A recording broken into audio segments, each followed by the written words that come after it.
SL EasyTech channel එකට ඔයාලව සාදරයෙන් පිළිගන්නවා. අද මම ඔයාලට තවත් වීඩියෝ එකක් අරන් ආවා. වීඩියෝ එකට යන්න කලින් මුලින්ම දෙයක් ඔයාලෙන් ඉල්ලනවා මගේ channel එක subscribe කරලා නැත්නම් දැන්ම subscribe කරන්න. ඒ වගේම bell icon එකත් all කරගන්න. අලුත් වීඩියෝ එකක් දාපු ගමන් එතකොට ඔයාලට බලා ගන්න පුළුවන්. අද මම ඔයාලට කියලා දෙන්න යන්නේ blender එකක් වැඩ කරන්නේ නැති ප්‍රධාන හේතුවක් ගැන. ඔයාලත් මොන හරි දෙයක් මේකේ අඹරනවා නම් ඒ කියන්නේ ටිකක් වැඩිපුර දාලා අඹරුවොත් එහෙම මෙන්න මේ හරියෙන් ඕවර්ලෝඩ් වෙනවා.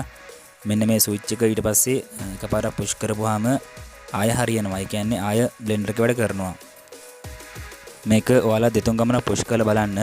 එහෙම වෙලත් වැඩ කරේ නැත්නම් අපිට මේක ගලවලා චෙක් කරගන්න වෙනවා.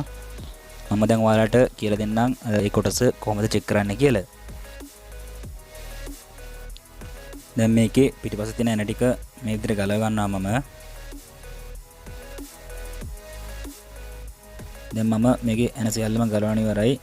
මේ කොටස අපිට මෙන්න මේ විදිහට උඩ ඔස්සලා අයින් කරගන්න පුළුවන්. මේ පේන්නේ ඔයාලට ඕවර්ලෝඩ් එක.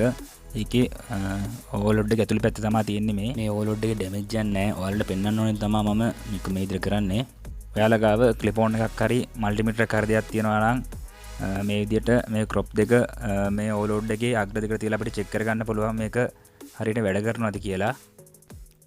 එහෙම දෙයක් ඔයාලා ගාව චෙක් කරගන්න නැත්නම් අපිට තවත් දෙයක් කරන්න පුළුවන්. මේ විදිහට මේ ඕවර්ලෝඩ් එකේ එක පැත්තක ක්ලිප් එකක් අපි ගලව ගන්නවා. ඒ කරලා අනිත් පැත්තේ ක්ලිප් එක තියෙන තැනටම ඒ කියන්නේ ක්ලිප් දෙක එකට සම්බන්ධ කරනවා. ඒක කරලා අපිට මේකේ ස්විච් එක ඔන් කරලා බලන්න පුළුවන් මේකේ ලයිට් එක පත් වෙනවද කියලා. සමහර විට බ්ලෙන්ඩර් එකේ ලයිට් එක පිච්චිලා තියෙන්න පුළුවන්. අපිට එහෙම වුණොත් එහෙම බ්ලෙන්ඩර් එක ඔන් කරලා බලා ගන්න පුළුවන් ප්‍රශ්නයක් තියෙනවද කියලා.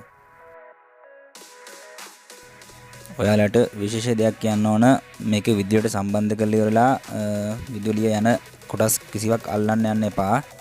මොකද විදුලි සැර වදින්න පුළුවන් ඔයාලට. ඔයාලට පේනවා ඇති මම දැන් මේ බ්ලෙන්ඩර් ඔන් කරනවා.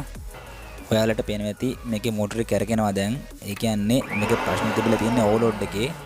අපිට ඕවර්ලෝඩ් ස්විච් එකක් අලුතින් දැම්මනම් මේ ප්‍රශ්නේ හදා ගන්න ලේසියෙන්ම පුළුවන්.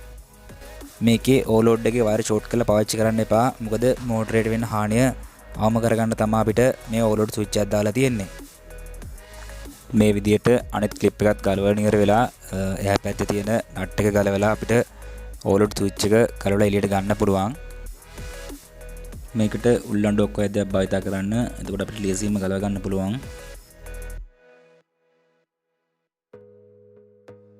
මේ කොටසේ රීඩින් පෙන්වන්න නැත්නම් ඒ වගේම තමයි අර ඉස්සෙල්ලා මෙතන වයර් දෙක අපි ෂෝට් කරලා මෝටරේ ඔන් කරගත්තා. එහෙම වුණොත් එහෙම අපිට මේ කොටස අනිවාර්යයෙන්ම දාන්න ඕන අලුතෙන්. ඔයාලත් මේ කැල්ල වෙළඳ පොළට දීලා මේ වගේම කොටසක් අරන් එන්න. ඒකලා ඔයාලම දාලා බලන්න. මම හිතනවා මේ වීඩියෝ එකෙන් යම්කිසි දෙයක් ඔයාලා ඉගෙන ගන්න ඇති කියලා. ඔයාලත් මේ වීඩියෝ එකට කැමති නම් ලයික් කරන්න. ඒ වගේම අනිත් අයට බලා ගන්න ෂෙයා කරන්න. මගේ channel එක subscribe කරලා නැත්නම් දැන් subscribe කරන්න. ඒ වගේම තමයි bell icon එකත් all කරන්න. අලුත් වීඩියෝ එකක් දාපුවම එතකොට notification එකක් ඔයාලට ගෙන්න ගන්න පුළුවන්.